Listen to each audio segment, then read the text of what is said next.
5 million or Tony takes out permanent. Now. Jay.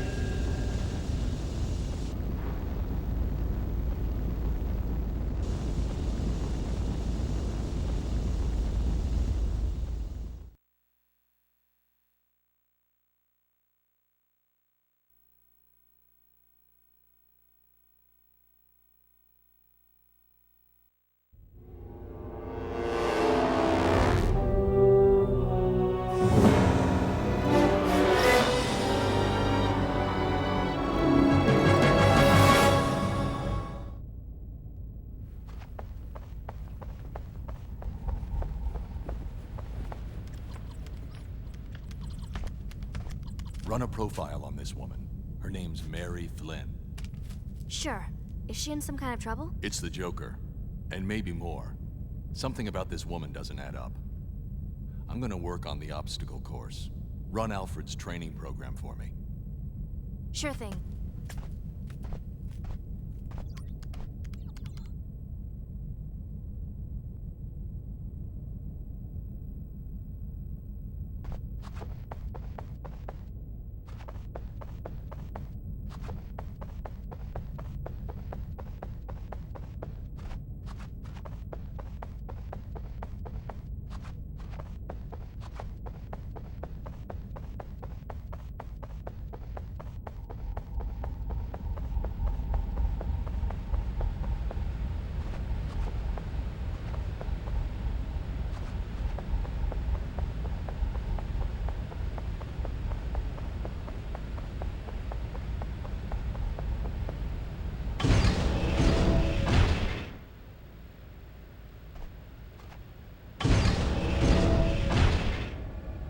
Good evening, Master Bruce.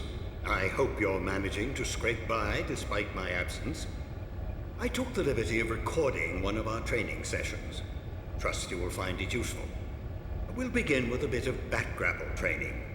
If you'll be so kind as to activate the grapple.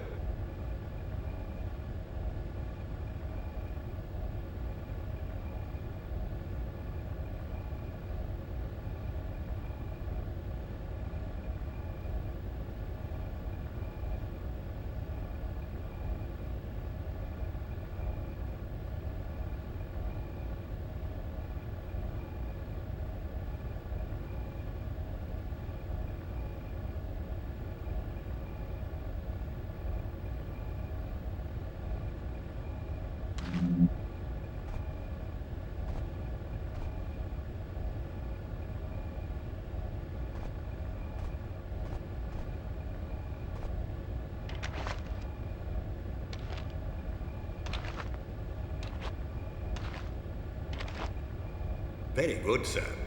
Once the grapple is aimed at a suitable target, the crosshairs turn red and you may fire at your leisure. Of course, you're still free to move about while the grapple is activated.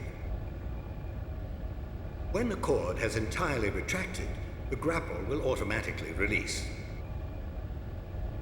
I'd strongly suggest retrieving your equipment from the higher platforms before we continue with training.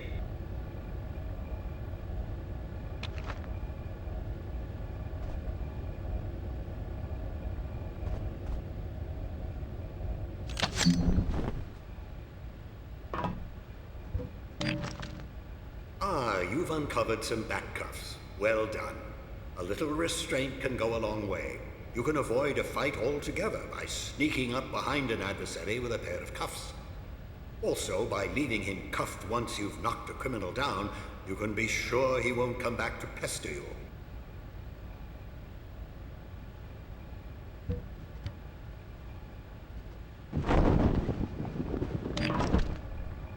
Good batarangs.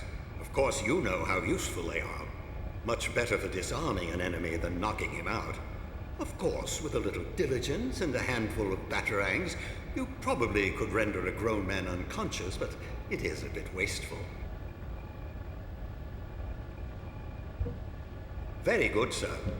You may want to use your cape for the return to ground level. By stretching it taut, you can glide quite a distance.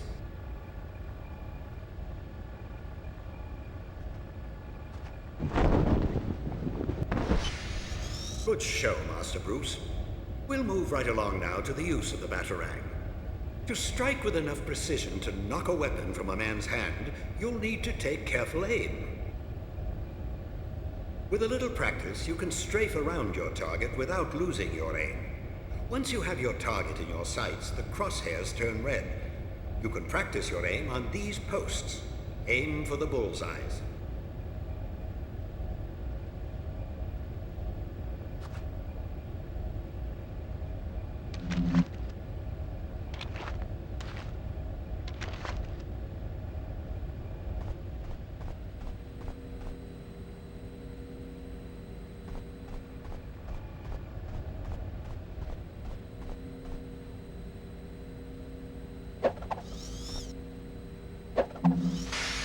Very good, Master Bruce.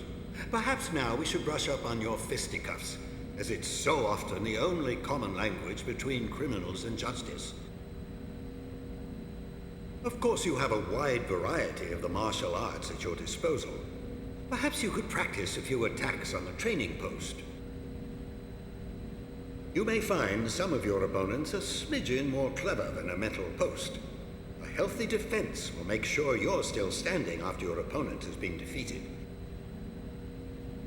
There are few men in the world as skilled in as wide a variety of martial arts as you, Master Bruce, but there is only so much you could practice at home.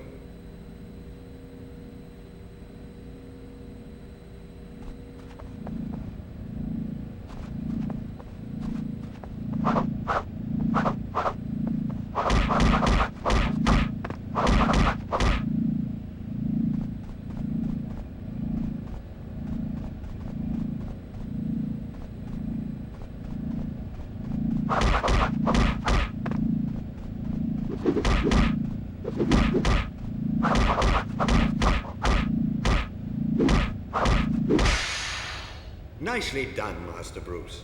But fighting is not always the healthiest option. As you well know, with deep shadows and a little caution, you can slip past most opponents without resorting to your fists. If you hug the walls, you'll have a better chance of staying in the shadows and out of sight. By staying close, you can peer around corners without revealing yourself. A little foresight and a batarang or two can be a striking combination, as you can take aim around corners without revealing your position. Let's try a small test. Use your stealth skills to slip past this sentry post. If you can turn it off by the switch on the opposite side of the room, you'll have beaten the challenge.